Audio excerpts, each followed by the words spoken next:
Mesdames, Messieurs, bonjour. Nous pouvons le dire. Zey Gigi!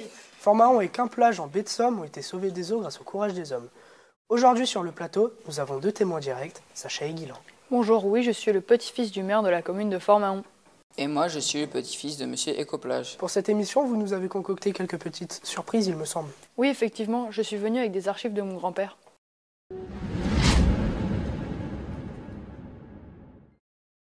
On est à Fort-Mahon et il ne faut pas oublier que dans les années 50, lorsque l'on a développé le tourisme en France, la demande était d'être le plus proche de la mer. On a même créé des remblais qui sont des terres gagnées sur la mer. Les lotissements touristiques sont construits sur la dune et les remblais. Le problème est que les courants vont du sud vers le nord et déplacent le sable vers le haut de Fort-Mahon. Un déficit de sable se crée sur la digue sud. Nous devons donc réensabler constamment.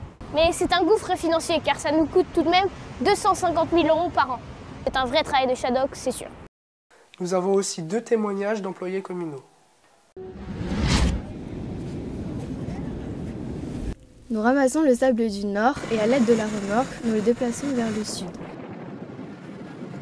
Qu'il pleuve ou qu'il neige, on travaille 6 à 7 mois de l'année quand la marée est basse. On cherche à peu près 40 à 50 remorques de 17 à 18 tonnes par jour. On peut recommencer après chaque tempête ou marée d'équinoxe. C'est parfois très décourageant, mais bon, sans notre travail, la digue serait submergée et la route défoncée. Moi, de mon côté, je vous ai ramené des archives techniques de la société de mon grand-père, Écoplage. Ici, nous sommes à Quimplage, et même si d'autres communes utilisent d'autres méthodes pour protéger la dune, la mairie de Quim a choisi notre système Écoplage. Ce système consiste à ensabler le long du trait de côte plusieurs tuyaux. Ces tuyaux, percés de trous, récupèrent l'eau par percolation. L'eau est ensuite acheminée vers un déversoir, puis renvoyée 300 mètres plus loin dans la mer grâce à un système de pompage de 3 fois 300 mètres cubes. C'est le fameux bunker. Son véritable nom est l'exutoire.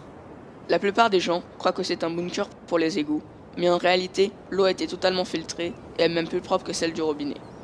Un mini-écosystème s'est même développé autour de ce bunker et on y retrouve des espèces qui n'auraient pu survivre quelques mètres plus loin sur la plage. On peut y trouver des étoiles de mer et du corail spécifique à l'Atlantique, par exemple. Mais quelle est l'utilité de ce système vis-à-vis du sable ? Il faut bien comprendre que l'érosion marine se produit sur un temps long et pas un temps court comme on le montre à la télé. Nous pouvons le montrer en réalisant cette petite expérience. Nous prélevons 3 seaux de 3 sables différents, un mouillé, un nitrosec nitropumide et un sec. Nous allons simuler l'érosion provoquée par les vagues en projetant de l'eau. Finalement, nous voyons que le sable mouillé est emporté très vite. Le sec se fracture grandement et le nitrosec nitro-mouillé reste stable.